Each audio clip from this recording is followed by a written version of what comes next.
വിദ്യാർത്ഥിയെ മർദ്ദിച്ച് motor vehicle ഉദ്യോഗസ്ഥൻ. വെഞ്ഞാറമൂട് മുസ്ലിം അസോസിയേഷൻ കോളേജിലെ വിദ്യാർത്ഥി അഭയ കൃഷ്ണനെയാണ് വാഹനം തടഞ്ഞുവെച്ച് ഉദ്യോഗസ്ഥൻ മുഖത്തേക്കടിച്ചത്. പരിശോധനയ്ക്കായി വാഹനം നിർത്താത്തതാണ് പ്രകോപനത്തിന് കാരണം. തിരുവനന്തപുരം കോലിയക്കോടാണ് സംഭവം.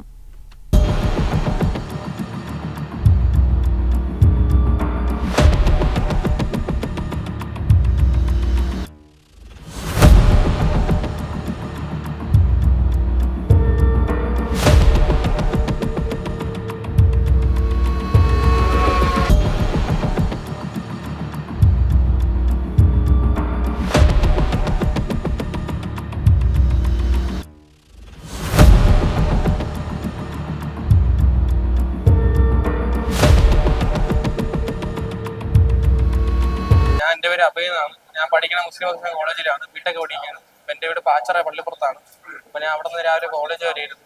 കോളേജ് പറഞ്ഞ ഈ കോലിക്കോട് ജംഗ്ഷനിൽ വെച്ച് അവിടെ എംപിഡി ചെക്കിംഗ് ആയിരുന്നു. അപ്പൊ ഒരു സാറ് റോഡ് ക്രോസ് ചെയ്തിട്ട് പെട്ടെന്ന് അതിന്റെ ബാക്കിലോട്ട് വന്നിട്ട് എന്റെ വണ്ടിയെ കൈയടിച്ച് നിർത്തിയിരുന്നു. അപ്പൊ ഞാൻ നല്ല അടുത്തെത്തിയായിരുന്നു, ബ്രേക്ക് പിടിച്ചാൽ കിട്ടൂലിരുന്നു. അപ്പൊ സാറിനെ ഇങ്ങനെ വെട്ടിച്ച് അവിടെ കൊണ്ട് ആ സൈഡിൽ ആ വരയിൽ അവിടെ കൊണ്ട് നിർത്തിയായിരുന്നു വണ്ടി.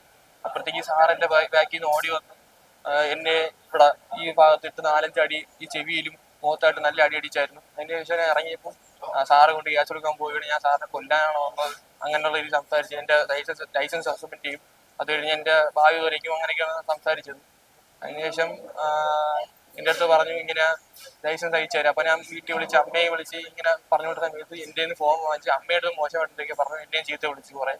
അതിനുശേഷം പറഞ്ഞു 6500 രൂപ ലൈസൻസ് ഉണ്ടെങ്കിൽ 6500 രൂപ, ലൈസൻസ് ഇല്ലെങ്കിൽ 11,500 കൊണ്ട് സ്റ്റേഷനിൽ വരണ്ട, എന്നെ വിളിച്ചാൽ മതി എന്ന് പറഞ്ഞ് ഫോൺ നമ്പർ തന്നിട്ടാണ് പോയത്. അതിനുശേഷം അവിടെ നിന്നപ്പോൾ എനിക്ക് എന്നെ നല്ല മർദ്ദിച്ചുകൊണ്ട് എനിക്കൊരു ബുദ്ധിമുട്ട് തോന്നി. ഞാൻ ഇവിടെ ഹോസ്പിറ്റലിൽ വന്നു, ഒപ്പി എടുത്തു, ഇവിടെ ഒന്ന് കാണിച്ചു, അതിനുള്ള ഹോസ്പിറ്റലിൽ ഒന്ന് കാണിച്ചു. അവര് പറഞ്ഞപ്പോ ENT ഇപ്പൊ കാണിക്കാൻ വെയിറ്റ് ചെയ്യണം, ENT കാണിക്കാൻ. നല്ല ചെവിക്കല്ലുണ്ട് ഇവിടെ, പിന്നെ തല നല്ല ഇവിടെ ചതന്നൊന്നും തോന്നാൻ നല്ല വേദന ഉണ്ട്. ഇല്ല, പിടിച്ചു നിർത്തിയ ആള് എന്റെ വണ്ടിയിൽ കൈയിട്ട് അടിച്ചായിരുന്നു. അപ്പം ഞാനത് അങ്ങോട്ട് അടിച്ചല്ലേ, ഇങ്ങനെ മാറിയിട്ട് അദ്ദേഹം തന്നെ എന്റെ വണ്ടി കയറ്റി അടിക്കുകയാണ് ചെയ്തത്. ഞാൻ അതൊന്നും ചെയ്തിട്ടില്ല, അത് വീട് കൃത്യമായിട്ടുണ്ട്. അതിനുശേഷം ഇപ്പം ഹോസ്പിറ്റലിൽ ഇപ്പം അങ്ങനെ വിളിച്ചിട്ട് പൈസ എന്തായി ഇപ്പം കൊണ്ടുവരും അങ്ങനെയാണ് ചോദിക്കണത്.